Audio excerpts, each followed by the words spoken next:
Hahaha, apa kabar sahabat YT artikel 2? Kali ini saya akan membacakan lanjutan alur cerita kisah Aditya yang berpura-pura miskin. Tapi, sebelum mendengarkan kisah ceritanya, silahkan cari posisi yang nyaman dan jauhi keramaian. Dan jangan lupa pasang headsetnya. Dan inilah alur cerita kisah Aditya anak bos besar yang berpura-pura miskin. Episode 88. Kisah Aditya anak bos besar yang berpura-pura miskin. Wawan merasa bersalah. Dahlia pasti sudah tahu apa yang sedang terjadi. Dan sekarang dia akan memintanya untuk menyelamatkannya. Tapi ini tidak penting lagi. Bagaimanapun, di masa depan, Wawan tidak berani memiliki ilusi tentang Farah. Tidak peduli apa yang Dahlia pikirkan tentang dia. Bibi Dahlia, aku akan menjelaskan ini kepadamu perlahan di masa depan. Tolong selamatkan aku dulu. Wawan berteriak dengan suara keras. Ada apa denganmu? Menantumu akan mengebiriku. Cepat katakan padanya dan biarkan dia melepaskanku. Selama kau menyelamatkanku, aku akan memberimu 10 juta. Wawan berteriak. Pada saat ini, Dahlia berada di rumah sakit. Dan ketika dia mengetahui bahwa Wawan telah melakukan hal yang kejam pada Farah, dia membenci Wawan di dalam hatinya. Tetapi ketika dia mendengar Wawan menjanjikan 10 juta padanya, dia segera kehilangan kesabaran. Tuan muda Wawan terlalu keterlaluan. Bagaimana kamu bisa melakukan ini? Berikan ponselmu kepada Aditya. Saya akan membiarkan dia melepaskanmu, kata Dahlia. Mata Wawan berbinar, dan dia menyerahkan telepon ke Aditya lagi dan lagi. Tuan Aditya, ibu mertuamu ingin berbicara denganmu. Aditya mengambil ponsel Wawan dan membantingnya ke tanah. Ponsel itu rusak dan hancur. Dan itu juga menghancurkan hati keberuntungan Wawan. Aditya mengabaikan Wawan pada saat ini. Dan menunjuk Alfian, yang gemetar. Alfian, ke sini. Alfian berjalan ke Aditya dengan gemetar seperti anak-anak.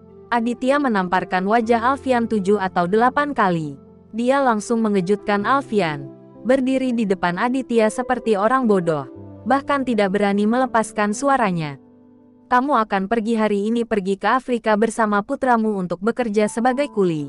Apakah kamu mau? Aditya bertanya pada Alfian dengan dingin. Hati Alfian sakit. Dia tinggal di kota Manado. Dia adalah orang yang berada. Bos dari perusahaannya sendiri. Ketika dia berpikir untuk pergi ke Afrika untuk menjadi kuli seumur hidup, Alfian lebih baik mati daripada hidup. Tuan muda Aditya, maafkan saya masih memiliki perusahaan. Bagaimana saya bisa bekerja sebagai kuli? Oh ya, kamu masih memiliki perusahaan. Aditya tiba-tiba mengangguk, dan kemudian menoleh ke David. David, segera buat perusahaan Alfian bangkrut, sehingga Tuan Alfian tidak mengkhawatirkannya. Tidak masalah, Tuan muda. David menjawab dengan mudah, mengeluarkan ponselnya, dan membuat beberapa panggilan. Aditya tidak perlu menjelaskan apapun, tetapi mudah untuk menjatuhkan kelompok kecil seperti perusahaan Alfian dengan kemampuan David. Setelah beberapa saat, Alfian menerima beberapa panggilan, yang semuanya adalah berita buruk. Perusahaannya dimulai dengan pembiayaan ilegal, dan menghabiskan banyak uang investor. Sejauh ini telah merugikan banyak orang. Pada saat ini, perusahaan Alfian telah disita dan semua aset dibekukan. Setelah lelang, dana akan dikembalikan ke investor yang tak terhitung jumlahnya yang telah ditipu. Alfian juga menghadapi penahanan pidana, dan hukuman lebih dari 10 tahun dianggap sebagai hukuman ringan. Alfian benar-benar putus asa, dan duduk di tanah, tercengang. Bagaimana dengan bos Alfian? Apakah kamu suka pergi ke penjara atau pergi ke Afrika untuk mengalami hidup baru? David tersenyum dingin dan bertanya pada Alfian. Alfian merasakan ketakutan yang mendalam. Siapa tuan muda Aditya ini? Bagaimana bisa ada energi yang begitu kuat? Saat itu, ketika Alfian mengumpulkan dana secara ilegal, dia menggunakan segala macam cara untuk menyelesaikannya. Bagaimana saya bisa dicabut?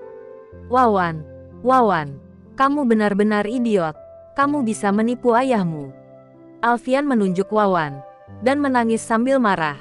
Aditya melambaikan tangannya, memberi isyarat kepada Rizal untuk mengirim Alfian dan Wawan pergi. Rizal mengerti. dan bawahannya berkata, bawa orang ini dan kirim mereka ke Afrika dalam semalam. Ya, keempat pemuda dengan kostum kamuflase menyeret Wawan dan Alfian keluar dari hutan dan membawa mereka pergi. Wawan dan Alfian menangis dan memohon belas kasihan sepanjang jalan. Tetapi sudah terlambat, dan Aditya tidak berniat membiarkan mereka pergi. Asep dan beberapa pria yang tersisa berdiri di sana seperti orang bodoh, menunggu. Puan, apa yang harus dilakukan dengan bajingan ini? Rizal bertanya kepada Aditya. Kamu sudah tahu. Aditya menepuk pundak Rizal, lalu berjalan keluar dari hutan. Begitu kata-kata itu jatuh, Rizal memimpin orang-orang untuk menggerakkan tangan mereka, berteriak tanpa henti, dan Asep dipukuli dan dilumpuhkan dalam beberapa detik. Dilan dan Leo mengikuti Aditya dan meninggalkan hutan. Menyaksikan apa yang terjadi barusan, Dilan dan Leo sangat terkejut. Sekarang Dilan lebih sadar bahwa tuan muda dari keluarga Edward di Toraja ini terlalu menakutkan. Dilan, bos kota Manado, bos Wahyu, di depan Rizal. Itu bukan apa-apa. Pikiran Dilan sekarang penuh dengan selusin senapan otomatis itu.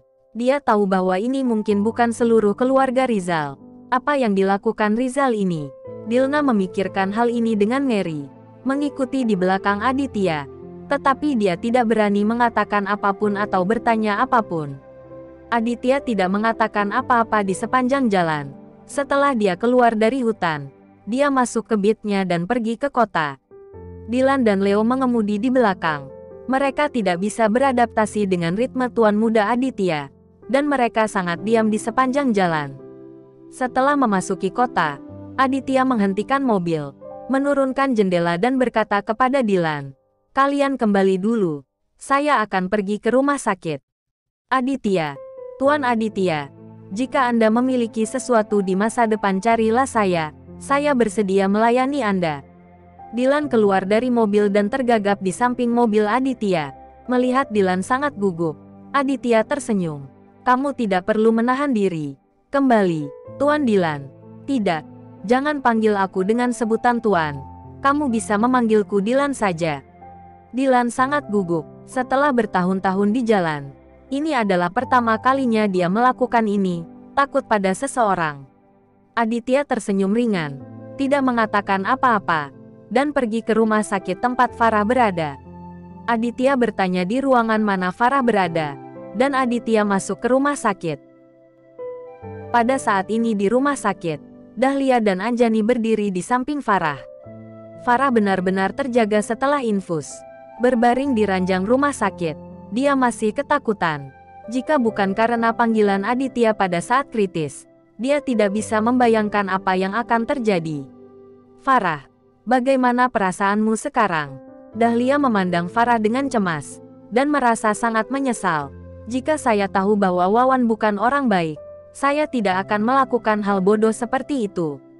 Hampir membunuh putriku." Farah ingin menanyai Dahlia, tetapi melihat penyesalan dan kesalahan Dahlia saat ini, hatinya melunak. "Bu, ada apa dengan wajahmu?" Farah bertanya dengan curiga, menatap wajah merah dan bengkak Dahlia. "Tidak apa-apa, tidak usah menyebutkan ini." Tetapi hati Dahlia penuh dengan kemarahan ketika dia menyebutkan ini. Persetan dengannya, dia ditampar oleh sampah itu. Dahlia marah dengan sangat bejat. Mata Farah terbelalak kaget. Tentu saja dia tahu bahwa sampah di mulut ibunya pasti mengacu pada Aditya. Ibu dipukuli oleh Aditya, bagaimana mungkin?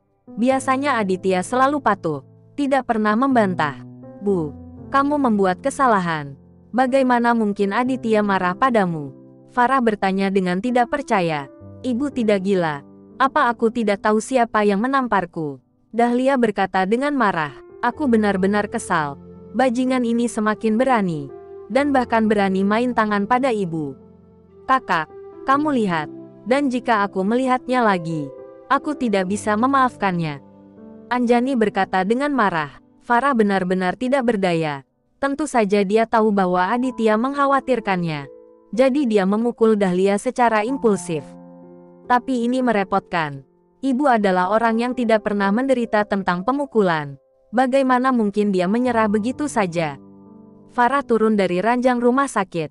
akan pergi ke kamar mandi dan menelepon Aditya untuk memberitahunya agar tidak datang ke rumah sakit. Tapi sebelum dia bisa keluar, Aditya memasuki bangsal. Farah diam-diam mengeluh karena Aditya datang terlalu cepat. Melihat Aditya datang, mata Dahlia menjadi merah karena marah. Anjani juga tampak marah dan siap memberi pelajaran kepada Aditya. Beraninya kau datang. Dahlia segera bergegas, menamparkan Aditya. Aditya berdiri di sana dan bahkan tidak bergerak, hanya menatap Dahlia dengan dingin.